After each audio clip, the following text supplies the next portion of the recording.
په دې وخت سره زمونږ دا ملک د ډېرو مشکلو حالاتو نه تېرېږي لګیا دی. یو طرف ته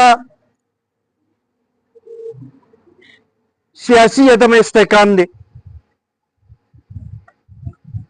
بل خوا ته معاشي مشکلاتو کې روزانه اضافه کېږي لګیا دی. بیا خاص کر زمونږ په صوبې کې د دواړو مسایلو سره سره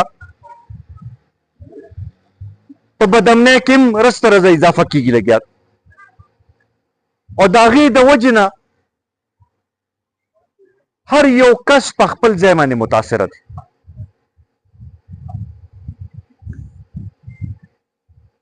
د 8 فروری الیکشن چې و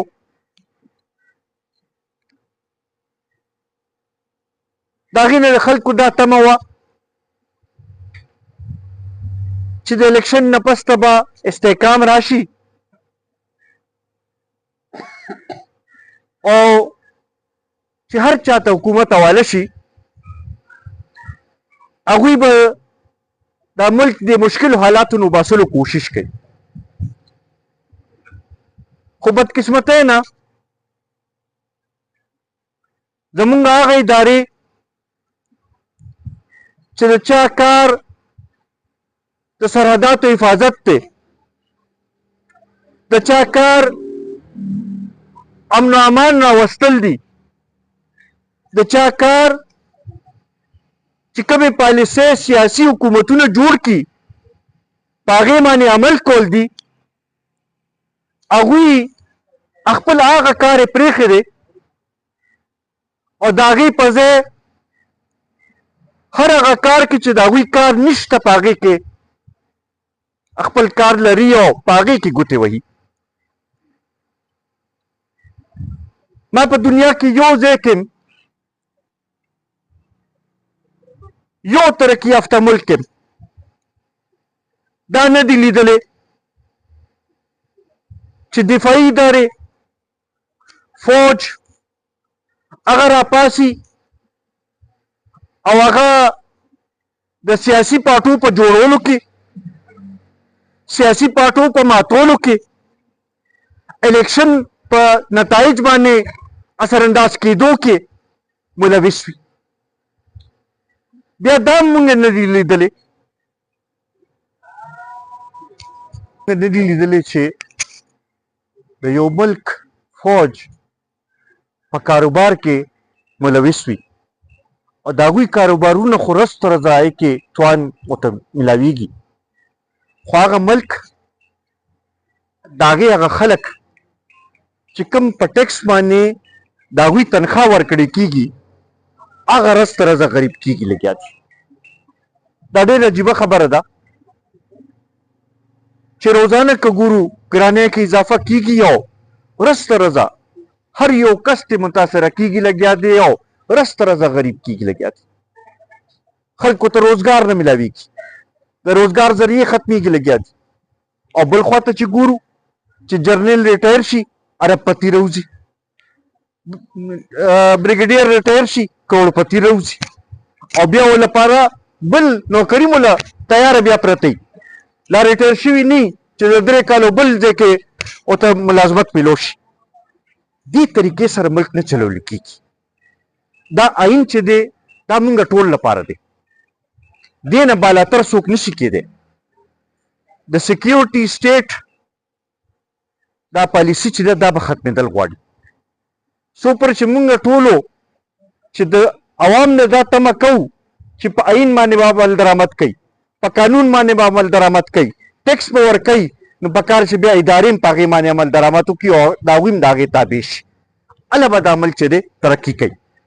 همدغه وجه ده چې موږ دا یو دغه سلسله هم شروع کړې ده، په دې کې به مختلف کلو ته ځو، دا خبره دا پیغام به رسو، احتجاجونه به هم کوو به، او د هغې کې صرف دا یو څو خبرې دي چې موږ د آئین باندې عمل درآمد غواړو، شفاف جمهوري نظام او شفاف انتخابات غواړو، موږ صوبایي خودمختاري چې کوم په آئین کې ورکړې شوې ده هغه غواړو، او هر اداره غواړو چې هغه په خپل دایره اختیار کې دننه کار کوي. بیا ورسره سیاسي پارټیو نه دا غټې سیاسي پارټۍ چې دي د هغوی نه هم دا ګیله کوو چې هغوی کله چې الیکشن ته راځي نو منشورونه خو ډېر غټ غټ جوړ کړي، خو چې کله ورته کرسۍ میلو شي نو بیا د عوامو ورته فکر نه وي، هغې منشور باندې بیا عمل درآمد نه وي. که نن مرکزي حکومت دی هغوی نه وګورئ که هغه منشور یې چې کوم پیش کړی نن په هغې باندې عمل درآمد نشته. IMF ته هغوی ناست دي، قرضونه هغوی اخلي لګیا دي، اخراجاتو کې رس تر هغوی اضافه کوي لګیا دي. که زمونږ صوبایي حکومت دی نو د صوبې حالاتو طرف ته توجه نشته. اوس خو پکې لا وزیران چې دی په یو بل باندې د کرپشن او د یو شی او د بل شی الزامات لګوي لګیا دي. موږ دې ته دا درخواست کوو چې تاسو د خلکو طرف ته توجه ورکړئ چې کم خلکو په ووټ باندې تاسو دغې کرسۍ ته رسېدلې، کم از کم د هغوی د مسایلو طرف ته توجه ورکړئ، خلکو له روزګار ورکړئ، د خلکو معاشي مسایل چې دی هغه حل کولو کوشش وکړئ، د هغوی باندې چې کم بوج دی چې هغه کم کولو کوشش وکړئ، د حکومتي اخراجات چې دی دا راکمولو کوشش وکړئ. هله به د عمل چې دی ترقي کوي. بیا دې سره سره هغه بنیادي ضرورتونه که هغه د بجلی په شکل کې ده چې هغه یو بنیادي ضرورت دی، او بیا خاص کر زمونږ صوبې کې چې خپل بجلی مونږ پیدا کوو او ارزانه بجلی پیدا کوو چې هلته کې 12 غنټې او 13 غنټې لوډ شیډینګ وي. آیا دا د مونږ سره انصاف دی؟ په پنجاب کې هم موږ دا شی نه وینو. بیا مونږ پیدا کوو د 4 روپۍ یونټ یا 15 روپۍ یونټ بجلی پیدا کوو او مونږ باندې خرڅول کېږي په 50 روپۍ او 70 روپۍ او 80 روپۍ باندې مونږ باندې بجلی د هغې بلونه راځي. نو دا د کوم ځای انصاف دی؟ دې طرف ته هم توجه ورکولو ضرورت دی. د IPPs چې کوم معاهدې کړي دي دا د ملک په دغه کې نه دي، په نفع کې نه دي، مفاد کې نه دي، دې کې د عوامو نقصان دی، د قوم نقصان دی. دغې طرف ته توجه ورکولو ضرورت دی. دا وایي د دې صوبې دا خلک دا وایي چې دا اوسه پورې چې څه وشو هغه په خپل ځای، نور دې ته تیار نه یو چې د آئین خلاف ورزي وشي، نور دې ته تیار نه یو چې سیکیورټي سټیټ دې ملک نه جوړ کړی شي، نور دې ته تیار نه یو چې د عوامو په حق باندې ډاکه واچول کېږي. د عوامو لپاره پکار چې هر څوک سیاست کوي او د عوامو د مفادات چې دی د هغې حفاظت کول پکار دی. اخره کې د وکیل صاحب هم ډېر زیات مشکور یم، ستاسو هم ډېر زیات مشکور یم.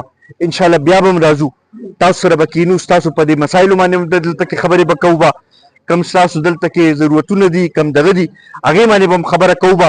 او انشاءالله چې کله موقع راله انشاءالله دا تاسو تسلي ساتئ چې ستاسو د حق لپاره، ستاسو د مسایلو د حل لپاره به قومي وطن پارټي ټولو کې مخکې ولاړئ او تاسو لپاره به اواز به هم اوچتئ به او چې موقع راله مسایل به حل کوي به.